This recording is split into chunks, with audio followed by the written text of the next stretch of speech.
მე ღმერთმა დამანახა მე-20 საუკუნის უკანასკნელი ანტიქრისტე. ეს იყო ყოფილი ამერიკის ელჩი გაეროში რიჩარდ ჰოლბროკი.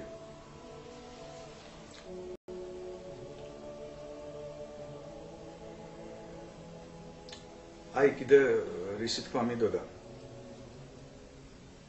ახლა რთული დრო მოდის, ჩვენ ვიცით, რომ უკვე დაწყებულია მესამე მსოფლიო ომი.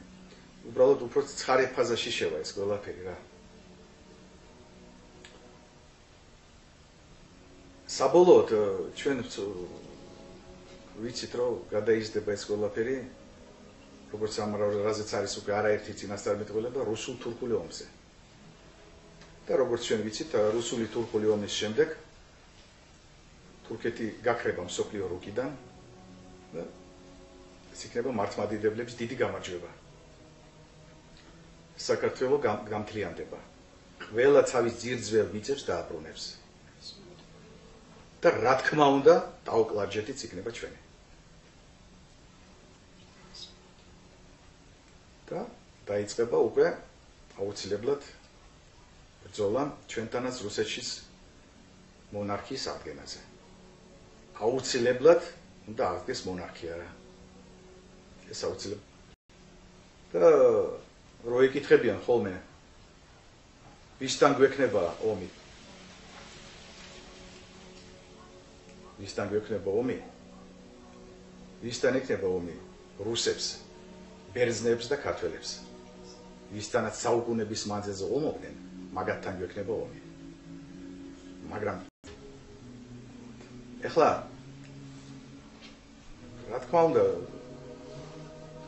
ეს მხოლოდ ნაწილი არის ის თქმის მინდოდა მე.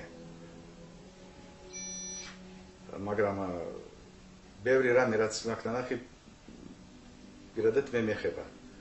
ამისი აუცილებლობა არ არის საჭირო მის თქმა. თუმცა თუ ვეთქვი, თქოს არ ვეთქვი.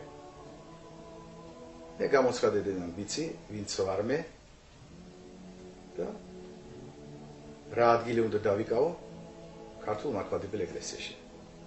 ეს მე ვიცი წინასწარ. მოეწონება ეს ვინმეს თუ არ მოეწონება, ეს არის ღვთის განგება. და მე ვემორჩილები ღვთის განგებას, მიუხედავად თვითონ არავინ არ ვარ.